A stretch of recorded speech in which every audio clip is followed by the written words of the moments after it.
ৰাজ্যখনৰ প্ৰতিগৰাকী ব্যক্তিৰ প্ৰতি অতি সমৰ্পিতভাৱে আন্তৰিকতাৰে তেওঁলোকৰ প্ৰতিটো সমস্যা লাঘৱ কৰাৰ বাবে যিগৰাকী অতন্ত্ৰ প্ৰহৰীৰ দৰে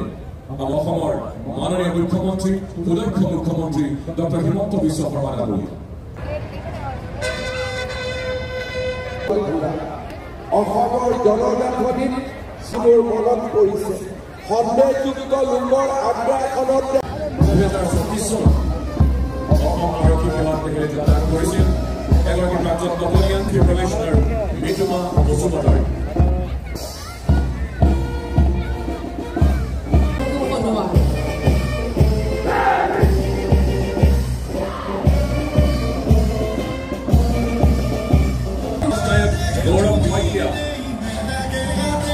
Freeman Balance,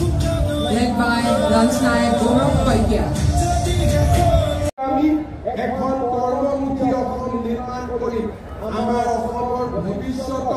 কোনেও প্ৰশ্নবোধক চিন কেতিয়াও আঁকিব নোৱাৰে শ্ৰদ্ধা ৰাইজ মই আপোনালোকৰ লগত আজি স্বাধীনতা দিৱসত কথা পাতোঁতে পুনৰ এবাৰ আহ্বান জনাম আমাৰ জাতি সত্তা আজি এক সংকটৰ মাজেৰে আগবাঢ়িছে স্বাধীনতাৰ প্ৰাক মুহূৰ্তত লোকপ্ৰিয় গোপীনাথ বৰদলৈয়ে অনুভৱ কৰিছিল যে আমাৰ ভৱিষ্যত কিমান নিৰাপদ হ'ব আৰু দুটা দশকৰ পিছত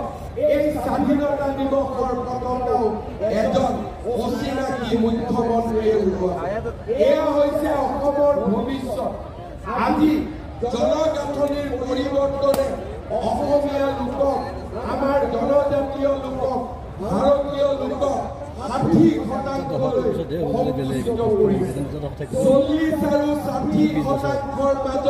পাৰ্থক্য মাত্ৰ 10%। আমি বুৰঞ্জীয়ে এক জটিল ক্ষণত আজি উপস্থিত হৈছো আমাৰ প্ৰজন্ম